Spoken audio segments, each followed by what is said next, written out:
First of all, thanks so much for coming here today. This is a project that I had in my head for quite a few years, but thanks to the Agility Award grant from the Arts Council last year, I managed to get it together.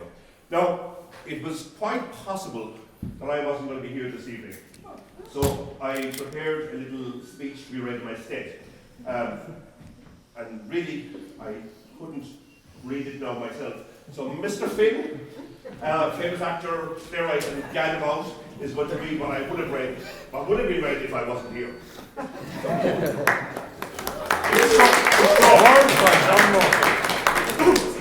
you very much, John. I'm honoured to be able to do this for you. I'm not sure I'm the right person to play you. You're always handsome. Being taller, better looking, more talented, and crucially younger than you. Anyway, here's what John would have said if he was here. Having been advised for many years that I should be more positive, it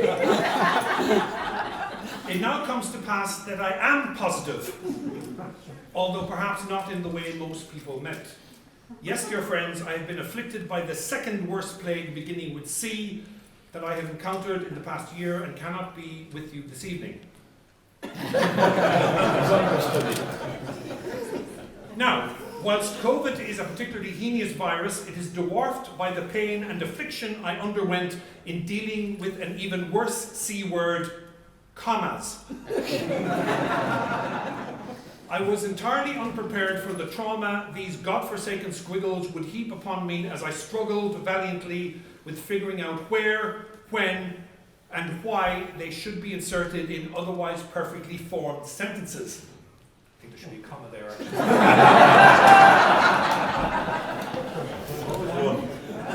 I also must mention that I was not in the least helped by playwrights who had invented their own rules of punctuation, willy-nilly tossing their commas, ellipses and exclamation marks to the metaphoric winds in the hopes of a fruitful landing. Small one, however, contains no commas. So I'd like to thank that writer for his foresight and consideration. Now that I'm in forgiving mood, I would like to offer some other thanks. To Mike, I'll say that again, to Mike, Carrie and Miles for giving us these plays and trusting me to get them published. To Gillian Kenny Shinners for allowing me to use her wonderful piece of art on the front cover. Gillian sends her apology, she's away. I have a speech from her as well. To Dominic Taylor of the Limerick Writers Centre for guiding me through the publishing process with patience, and especially to designer Lotte Bender. They ended up doing far more work than was originally envisaged. I think they should get a round of applause.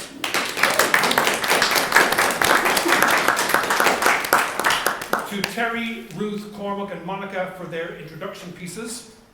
To the Arts Council for awarding me an Agility Award grant that made the project possible, and Angie Smallest for her wise words on the application. To Louise Donlan, Gillian Fenton and all the staff at Limetree and Belltable for their ongoing support and for making this launch possible, and to Ken and his staff for the wonderful booze and bites. To Dan Mooney and Louise for their words this evening. To Sharon Kiley for the work she did on this project. There were quite a few moments when I lost the plot and she pointed out gracefully and patiently where I had left it. Her support made the book possible. Lastly, to Liam O'Brien, who pointed me to the award, gave me confidence to apply in the first place and steered me through the application. Without his constant support and belief in my ability, I probably wouldn't have taken on the project and we wouldn't be here this evening. To conclude, if you haven't already purchased it, the 4 Limerick Plays book is on sale here now. What are you waiting for?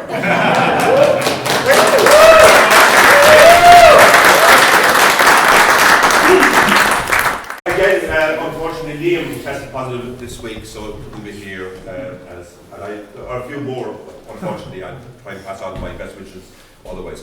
I'm just going to ask Dominic Taylor of the Limerick Writers Centre just to say a few words on behalf of the Limerick Writers Centre.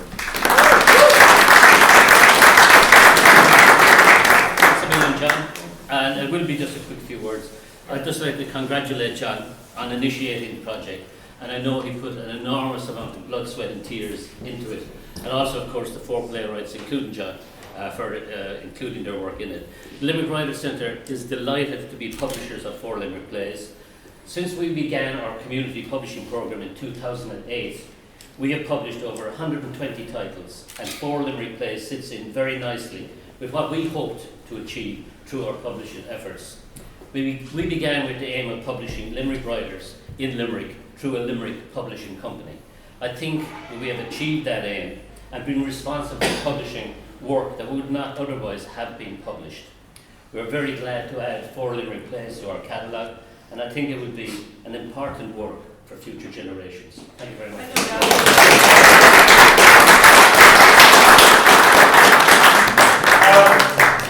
Thanks, Tom. I'd like to call on Louise Donnelly to say a few words.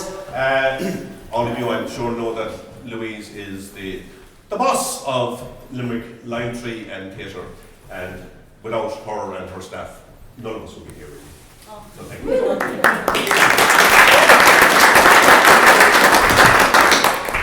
I actually would refute that totally. We're here to serve artists, as I keep reminding everybody, and we're very delighted to do that.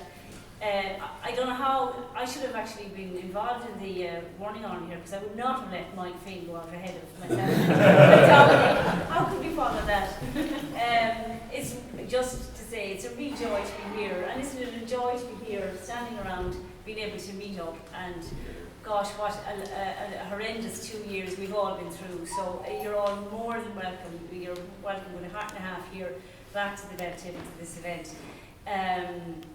I suppose what we're, as I was saying, John, what we, and to everybody, what we really want to do is to make sure that the Belltable and the Line 3 Theatre, through its funding from the Arts Council, supports Limerick artists to create new work, to publish work, but most importantly to try and get that work on stage. And I suppose that's, we for the last number of years, from the outset with Hatch LK, which became Belltable Connect, that we would commission writers, that we would do mentorship programs, introduce writers to each other, or artists to each other, basically be the fulcrum, the spot where people could meet up and exchange ideas and create new work. And we hope that is definitely going to continue. The Agility Award that John got for writing this book is a new award that the Arts Council have introduced in the last couple of years, and it's really great. And let's get, I would encourage anybody who's thinking of doing anything, get those applications in. And very often what John is saying, all you need is someone to give you a poke. Just do it. And if you want letters of support, come to us. That's what we're here for. We might not be able to give you cash, but we certainly can give you a letter of support, and it does carry weight. So anybody who is even thinking of doing something like that, please do come and talk to us, and we'll be delighted to do lots more of this work. So great to have you here, and thanks, John, for all your hard work. You're a long time associated with this venue, in fact a lot longer than most of us here. So it's great to have you here for this special event.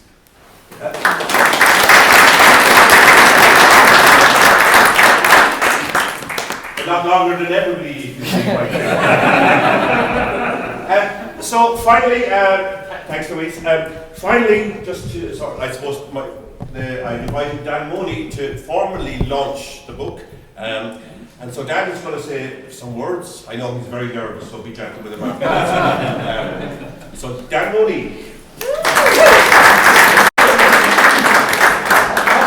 I really am quite nervous. Now, walking in the door and John was like, "Oh, I'm not nervous." Of course you're not. Mike did it. He's not nervous. Good Lord.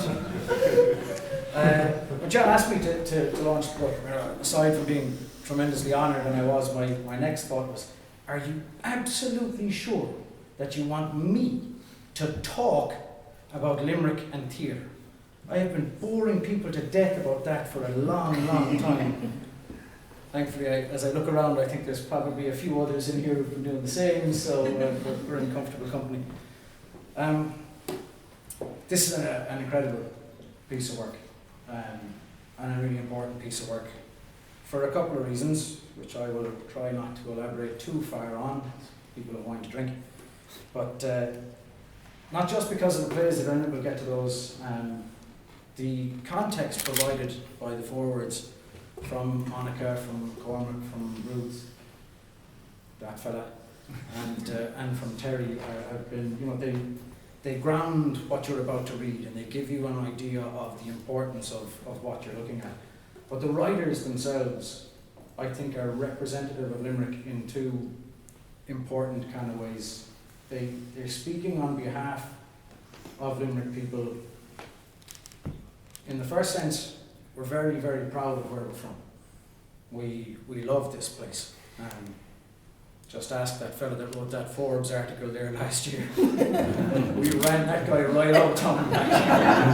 My father can't turn on a laptop, right? When that man is writing emails of complaint to the Forbes head office, you know someone else has seriously dropped the ball.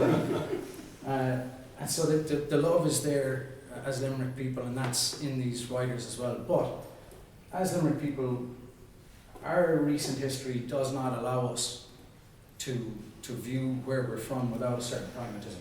We have to be not critical, but we can't afford to look at where we're from through rose-tinted glasses. We can't afford to look at Limerick as if it's some kind of utopia, unlike some other cities that I won't name.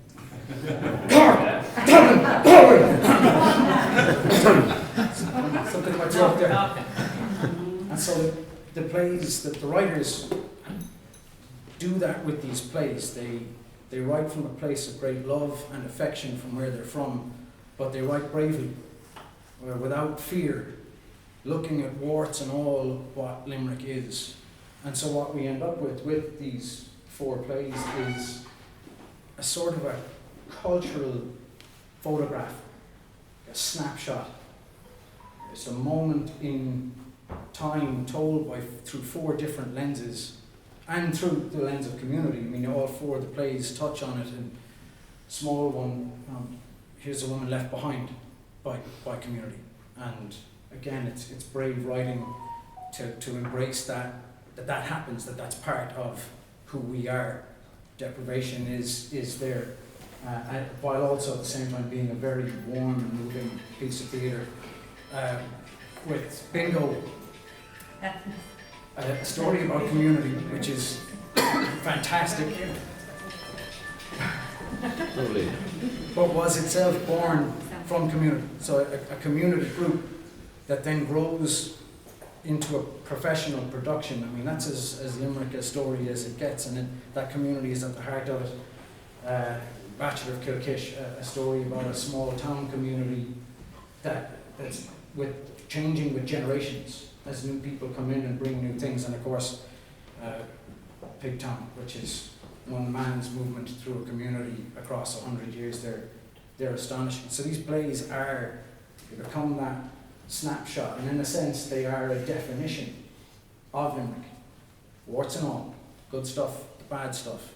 Reading these is an insight into who we are as a community, who we are not just as theatre makers, but there's sport in these things, and there's business communities and all kinds. And this is a lovely snapshot of who we are, a distilled essence, in a sense, of who we are. The document itself is kind of extraordinary. I don't know if anyone knows this, but I actually know a couple of novelists. No applause, no? No, I'm kidding, don't actually fall, don't actually fall. The writing process for novelists, and this tends to be the view from outsiders about all writers, you lock yourself away. You've got an idea in your head, and the idea has to get from here to there. So whether that's a page or a laptop, however you do it, you have to lock yourself away. You have to remove yourself from whatever it could affect you, and you're isolated. You're on your own. But when you're done, the book exists for itself. That's it. It exists to be read and incomplete. That's it. Done. Exists for its own sake. Writing a play is all of that, but when you're done, the play exists to be performed. It exists to be shared. And in that, insofar as you write this all on your own, when it's done and complete, now it begins. Because you fold in so many other people. As a piece of art, it's kind of fascinating to me writer writes this in isolation, and when they're done, director has a vision for it. They're an artist on their own, and then they bring in actors, more artists, and those artists interpret. Lighting designers, sound designers, costume designers, props, stage, front of house, stage managers, and then finally an audience. So when you finally got this document written, it now goes out into the world and creates its own community. And so these plays, these snapshots of who Limerick, what Limerick is and who we are, talk about themselves when you bring other artists in. And who better to do that, to collate that, than a man who's been around forever.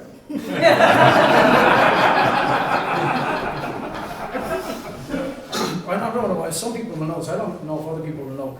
John Murphy was a drummer in the Battle of the Bands against U2 on the night that launched U2.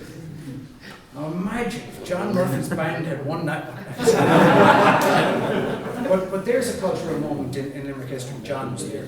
John was in Angela's Ashes, which, like it or not, is a cultural touchstone for Limerick City. He was also in Gangs of New York, which gives him the unique distinction of being directed by Miles Breen and Martin Scorsese.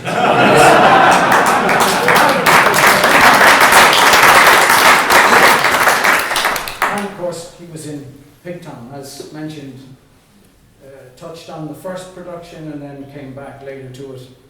And so these are big, big cultural moments within communities. John was there for all of them. And it's important to note that that's what John does, is he turns up for these things and he works at these things. He's a very humble, self-effacing man. Aren't you? Oh yeah. Very humble and self-effacing man, but he brings, despite, he describes himself as a grumpy man, but I actually think that John is quite a warm man, a man who brings his warmth and his dedication and his history and association with the city and with the communities he's involved in. I think no better man to put these together. And just a small bit that John himself wrote about Pigtown, but I think speaks to John's place and this community, the work that this community does, and that lots of communities do. The sense of united community flows out from the stage, I'm paraphrasing that, flows out from the stage through the audience and lasts long after the house lights went dim. Many years later, it still resonates. And I think if anyone is due a round of applause for the work in helping to keep resonating throughout Limerick, it's Mr. John.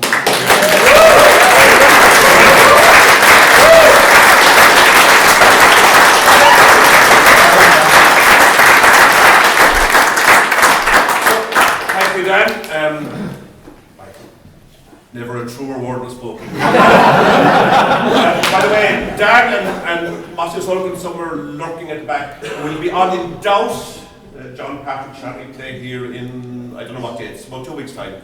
So it's a fabulous play, and the lads always do fabulous productions, so please support. 9th to the 12th of March. What? 9th to the 12th. I actually have rehearsal right now, and I'm not even talking. So guys, that's it. Thanks so much again for your support, and for, as audience members, practitioners, administrators, whatever the role that all of you have played in theatre at some time. It is so valuable, and for me, I always wanted Limerick. Theatre is so transitory, it's gone, and most times you'll never see them again. And for Limerick to have nothing in print, I felt was a shame. And so this primarily is for Limerick. Well done. Anyway, that's the end of that. So there is more wine and grub still downstairs. Don't run away or whatever. Please use up. I don't drink wine, so you can drink it all. I don't care. So again, maybe just wine. What? Maybe just wine.